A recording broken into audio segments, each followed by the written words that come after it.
Hello, আসসালামু আলাইকুম guys. তো দেখুন আমার নানা এসেছে কিন্তু নিজের মেয়ের হাতে আজকে ভর্তা খাচ্ছে, মুরগি মাংস না খেয়ে। গ্রামের বাড়ি থেকে আসলাম শহরে। গ্রামে তো অনেক কিছু খাই, কিন্তু শহরে আসলাম যে একটু ভর্তা দিয়া আজকে ভাত খাবো। আমার মেয়ে আজকে ভর্তা করলো, ভর্তা দিয়ে ভাত খাচ্ছি। আমি, আমার নানা ভাই, আমরা দুই ভাই খাচ্ছি। হ্যাঁ নানা, খাও খাও খাও, বিসমিল্লাহ। হ্যাঁ, হুম হুম আজকে ভর্তাটা এত সুস্বাদু হলো, তা তো বলার মতন না। সেই স্বাদ, এত স্বাদ ভর্তায়, তা তো কোনোদিন খাইনি।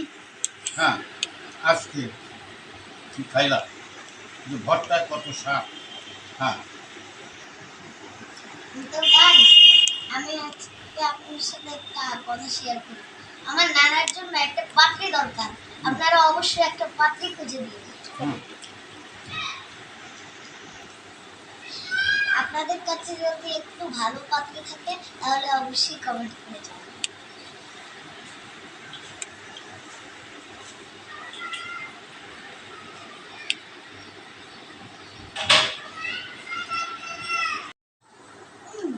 আজকে ভর্তা মরিচ ভর্তাটা কত সেই স্বাদ, এত স্বাদটা, সাথে অনেক ঝালও আছে। হুম লেবু, লেবু তো ভালো রস, এত রস লেবুতে। হুম, ভর্তা কি মজা, এত মজা তো দেশের বাড়িতে খাইনি। হুম, শহরের ভর্তা তো খুব মজা। হ্যাঁ নানা ভাই, ভর্তা তো খুব মজা। আপনাদের যদি এই ভিডিওটা ভালো লেগে থাকে তাহলে অবশ্যই আমাদের ছোট্ট পেজটির সাথে থাকবেন। আর আমি যে কথাটা বললাম পাঁচটার কথা, এটা কিন্তু ভুলবেন না। অবশ্যই কমেন্ট করে জানিয়ে দিন। আল্লাহ হাফেজ।